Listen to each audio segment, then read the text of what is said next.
Hey there, hi, welcome to the channel. I am Garrett and thank you for spending some time with me today. And let me tell you what, it is time to break the cycle of these design mistakes that people keep making. The first design mistake people keep making that holds them back, it's honestly a problem, is that you're not being bold enough. You're being boring. You're being boring. You're playing it safe.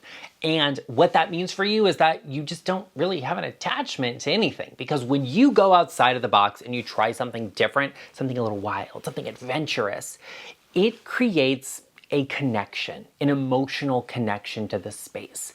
And that's what makes you love it. That's when you are passionate about what's happening, when you have that physical attachment to it. You don't want to let something go because you went wild, you went over the top with it. And it doesn't have to be something extremely dramatic. You don't have to paint your whole house like fuchsia pink or something like that. Although, if you want to do that, I can make it work, but that's beside the point. You want to be bold in a way that represents you, that feels like you have a connection to the space and the overall design. So think outside the box. Use a graphic pattern, use a zebra print rug, use all of that stuff in an interesting way. Get an oversized piece of artwork that is a little bit off on, what the context of it is. I don't know, artwork is personal to you, so do some of that. Use some really great contrast. Don't do everything neutral. Don't do everything simple. And if you're going to do something that is refined and elegant and tasteful and all of these things, use a color, use a wild card element in that space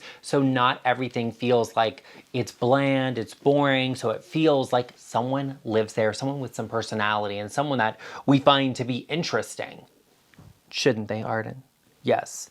Yes, they should. I always say this to you as your, at-home design expert, okay, professional.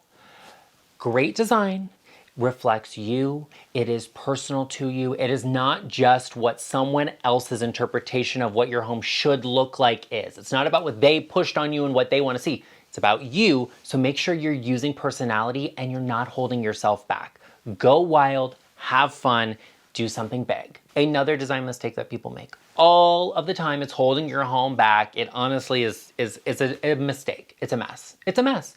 Is that you are copying your inspiration exactly. Okay, we all know how to use the copy and paste button, honey. You don't need to do it in your house. You don't copy your inspiration. Now, I love inspiration photos. I think they are great. They can set intention, and it's a really great thing for you to reference back to.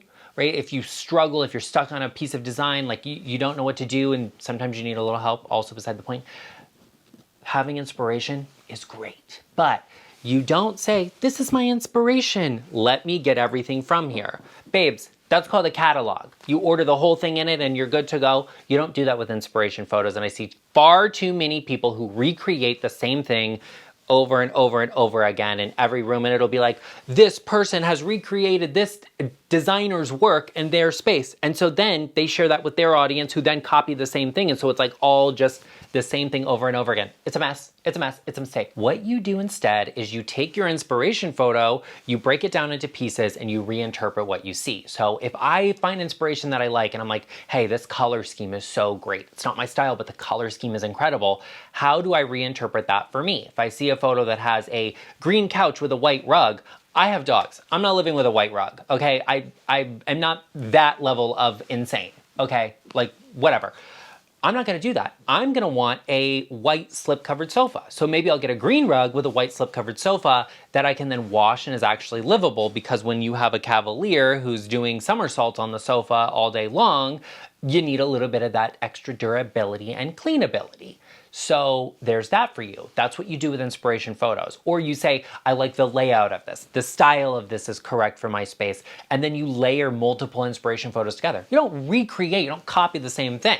Okay, honey, there are a lot of people that want to be me and want to copy me and want to live this life, but you could never. Now, design is obviously subjective. Everyone has their own opinions and their own takes, and people generally are well-meaning, right? We've all got friends and family who want to tell you to do this and do that, and that would look better here and all of these things.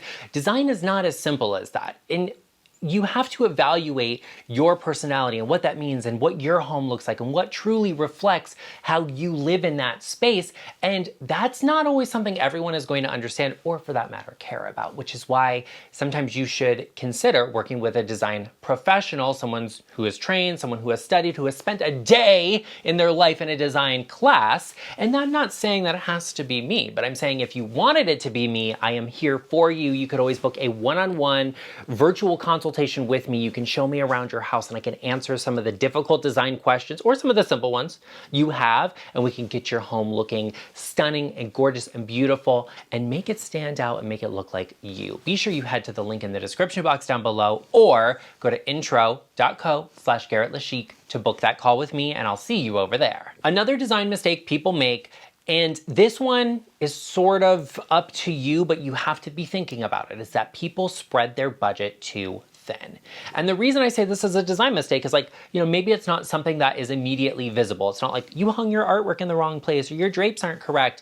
This one affects how quickly you decorate and the quality of design you create. And also it limits you a lot in terms of what is even possible remotely. So what a lot of people do is they will say, this is what I have for a budget. Like, this is the money I have sitting here and I have to do everything for that. And that's a good way to look at a budget, right? Like, you have a good intention set there, but sometimes that's not a realistic budget for the work you're looking to do or your goals and achieving them.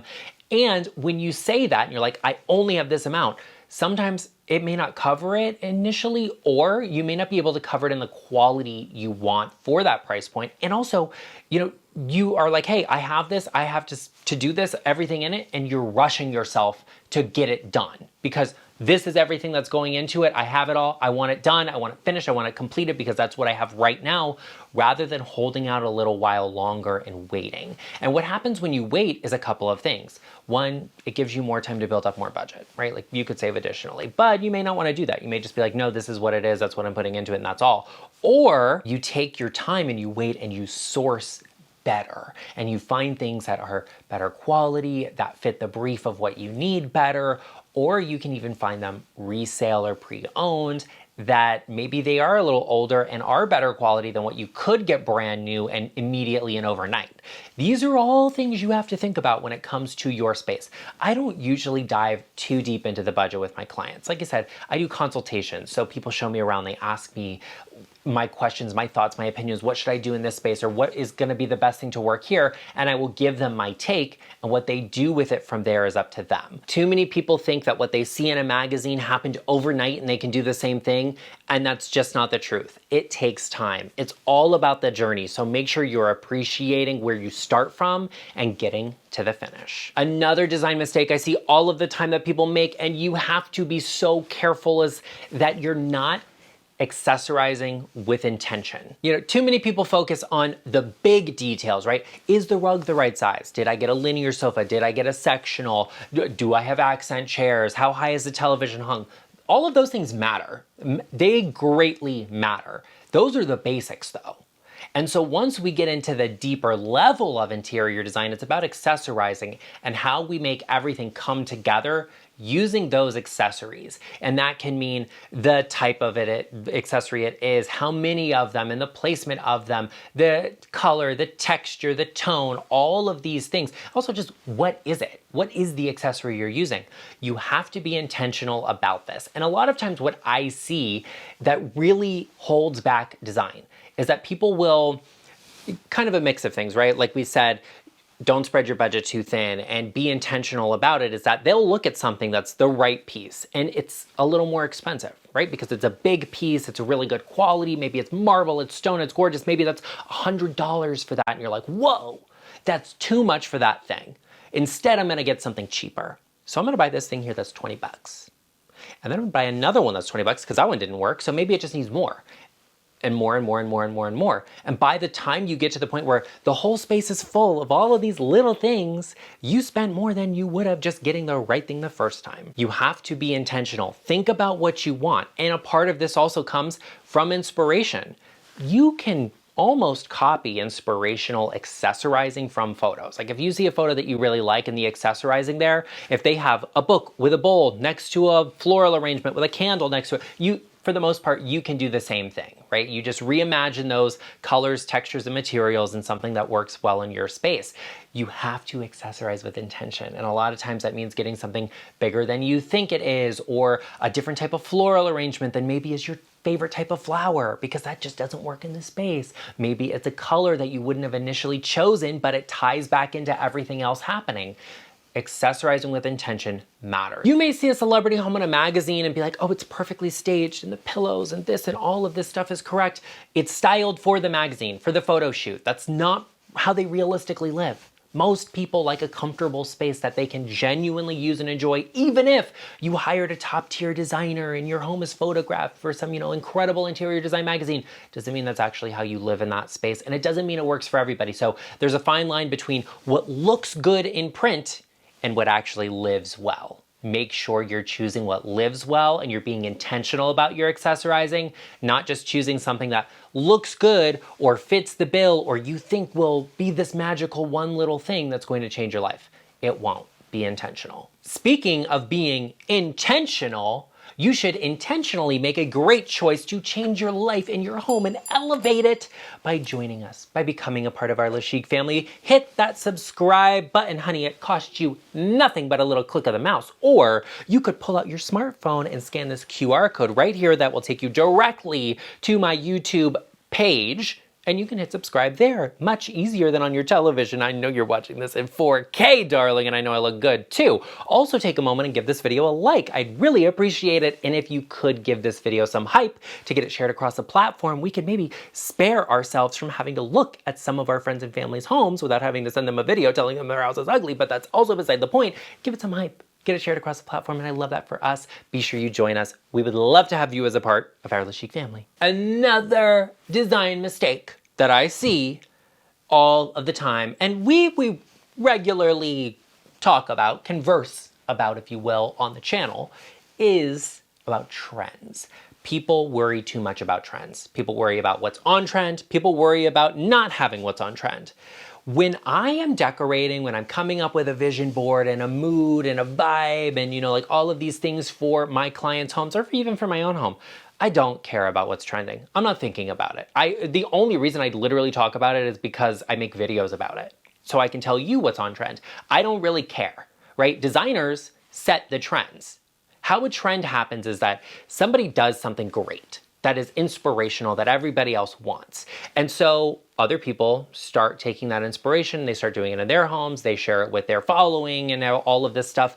And then it starts going bigger and bigger and bigger until it finds its way into retail stores. It's mass produced. That's when the trend is oversaturated and that's when it dies. So what happens with trends and when you're decorating in your home, you start looking at this stuff and you're like, oh, is this gonna be timeless? Is this gonna work for me? Is this a trend? Oh, it's trending right now, I can't have that. For example, I'm sitting on a gorgeous, beautiful boucle sofa.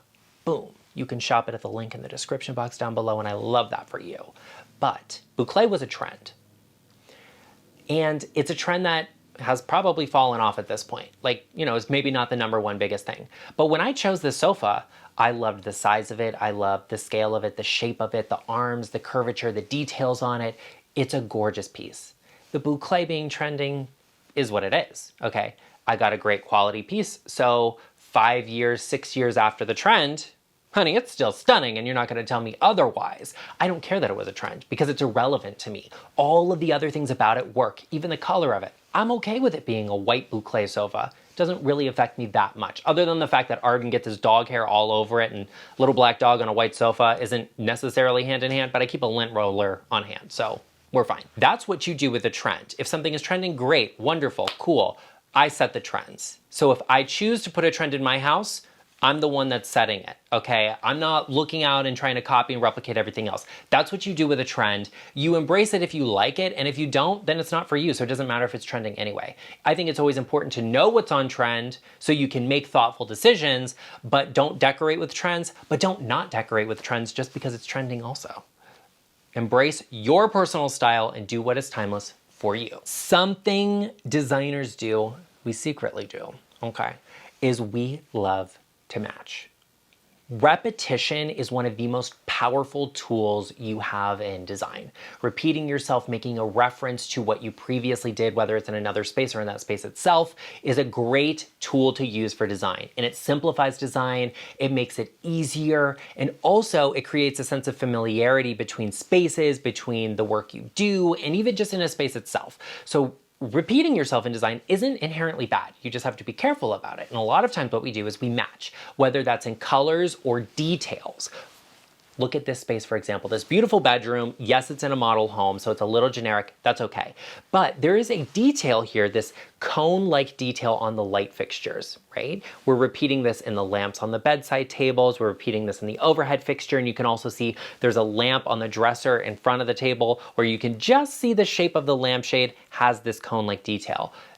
Repeating details is really good to do in design. It allows us to create that repetition and it feels comfortable. You can also do this with color. For example, I don't like carpet. I'm not a fan. But in this space, I barely notice it because the carpet is the same color as the bed frame. Those two upholstered soft materials create a reference. And it's also in the body of the lamp, which is a completely different material. It has its own texture, but by repeating the color of the wall-to-wall carpet that would probably just look dated if it was in there by itself. Doing it in this way, by repeating that color, matching it, it feels intentional. It feels high-end, it feels luxurious. You can take anything in your space, any detail, I don't care what it is, whether it's the dated carpet or if it's wood paneling on the walls, if it's an old lamp or, grandma's bedspread. You repeat the detail 2 more times, it feels intentional. It feels good. You can do it if you're using that material or that color, that detail sparingly, 3 times. That's how you want to do it. It's a rule of 3s, right? Like when we're accessorizing, we use 3 things together at different heights. If you use 3 of the same materials or the same color in 3 different places, you get that same effect. It has a good sense of flow. It means your eye can move from thing to thing, from piece to piece, because we naturally are going from this same element here to that same element there to this one here. Repetition and matching in design is one of the easiest things you could do, but not enough people do. So don't be afraid to match materials, to match colors. Just make sure you're doing it in different ways in the space so that it feels high-end, it feels luxury, it feels intentional. That's the word of the day and the video. And the life is be intentional with the way you decorate and the way you use color. Don't be afraid to match. What you should be afraid of is your house looking cheap and making these mistakes that are getting you there. Be sure you avoid it by checking out this video right over here, and I will see you over there.